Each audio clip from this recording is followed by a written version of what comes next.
a challenge for some church congregations.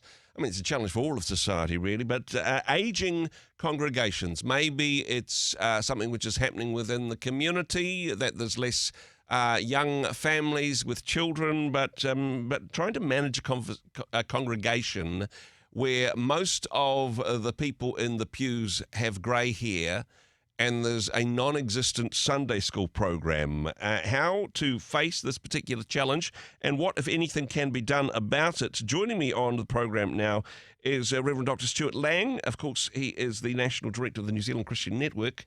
Stuart, kia ora. Thanks for your time. Kia ora. This is, I mean, as well as the many different hats that you wear, leading a congregation, this is something, a ministry that you've been involved with for many years. And, well, this is very much a challenge for many church leaders, for many congregations at the moment. Yeah. Well, it's not the situation I'm in myself, but I do often come across people in churches, faithful people, faithful, believing, praying people, but they're in a church which has failed to regenerate in recent decades. Yeah. So grey hair, white hair, yeah. or no hair. So hardly any children or youth or families, or just none. Yeah. And the commitment is there, the heritage is there, but everybody's aware in that church that it's not regenerating.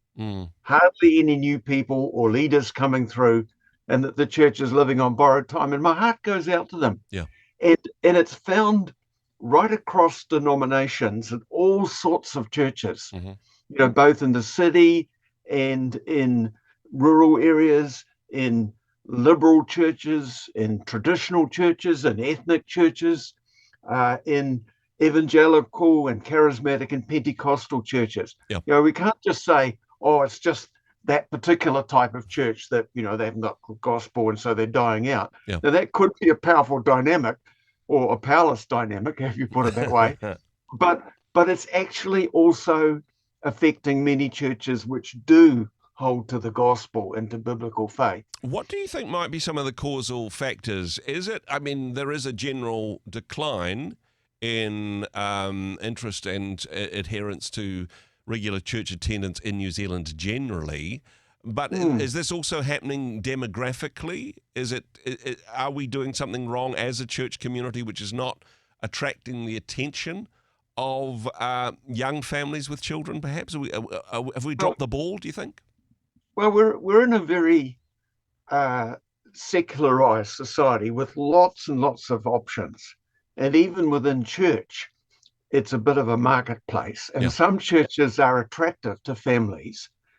And it's so difficult, because if a church doesn't have families and kids, then how do you get them? Because any brave souls that come along will say, well, this is not for us. Yeah, exactly. And churches that do have them, if they don't look after them very well, they can lose them. And it's very hard to break out of that.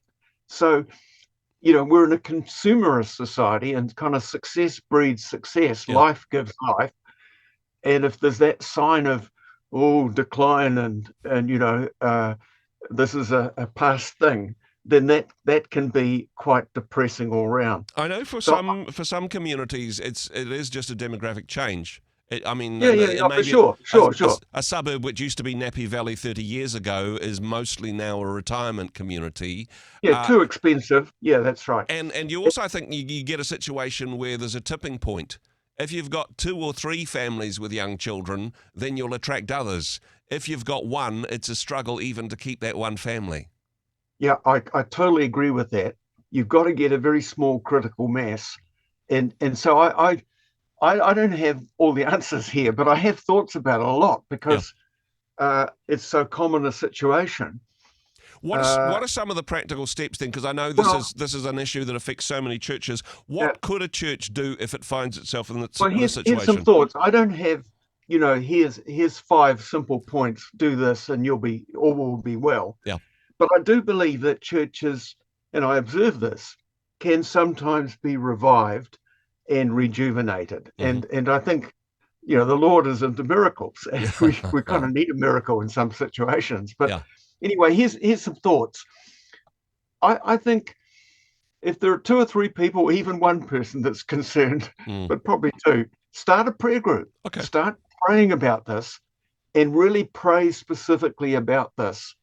It could be a home group that focuses on this, Mm-hmm. or just a couple, or a number of couples or individuals in the church who really make this a persistent prayer point about the rejuvenating of the church. Mm-hmm.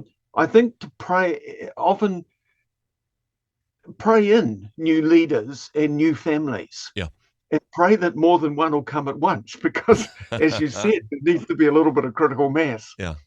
I think to just check out how well the church is doing on the basics. Mm-hmm. A focus on the gospel, Yep. on sound and accessible and straightforward Bible teaching. Yep. You can have some of that, but not. You've got to get the whole package, really. Yep. That it makes sense and it's biblical, but it's not eccentric or strange. That there's a unity of spirit. Disunity and nastiness in churches is fatal for churches. Mm. There's got to be a lot of kindness and caring and fellowship and welcome and hospitality. These are the basics. And I think we need to look for things that just kind of are churchy, but aren't really doing any good. Yeah. And maybe some things need to be If dropped. we've got obstacles in the way, then let's be honest about them and move them. Yeah, that's right. Exactly. Yeah. I think we need to move heaven and earth to start a children's work. Yeah. And we've probably got to put it in place before the children turn up. This is a little bit chicken and egg, really, isn't it? Because if you don't have a children's program when a family turns up, then you're dead in the water. But the other way around, having a Sunday school roster and no children does seem a little bit pointless, doesn't it? Well, I went to a church once, which I visited a church, and it said this area is for mothers and babies, but I wasn't a mother or baby, but I couldn't get into it because it was full of all the walkers. Ah, yes. So I thought they had a vision once, but they haven't pursued it. Yeah. So, and I do think sometimes churches that are kind of down on their rims need to prayerfully consider coming under the umbrella of some larger church with a missional focus, where there are much better resources of people and leadership.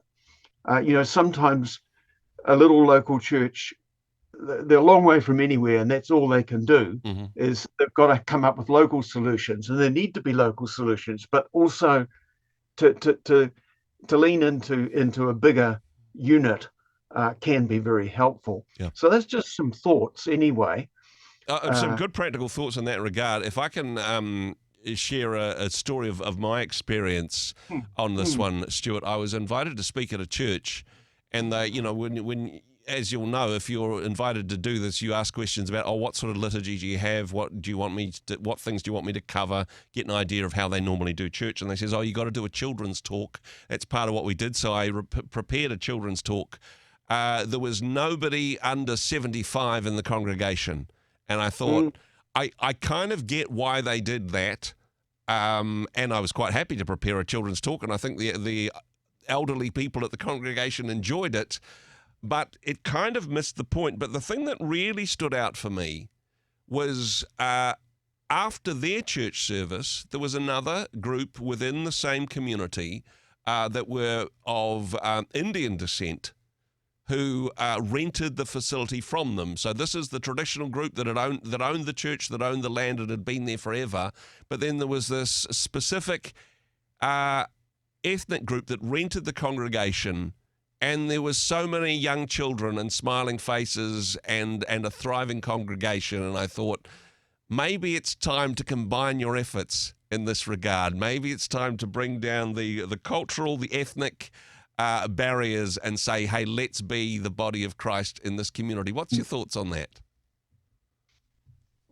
Well, you're talking about, combining with or working with the another other church. group. If you've got one group that's struggling and one group that's, Yeah. thriving, maybe they Absolutely. could add value It could to be each other. like for a lot of in country districts, sometimes churches will band together and have a youth group between churches, for instance, and that makes sense. I just can tell you one positive story.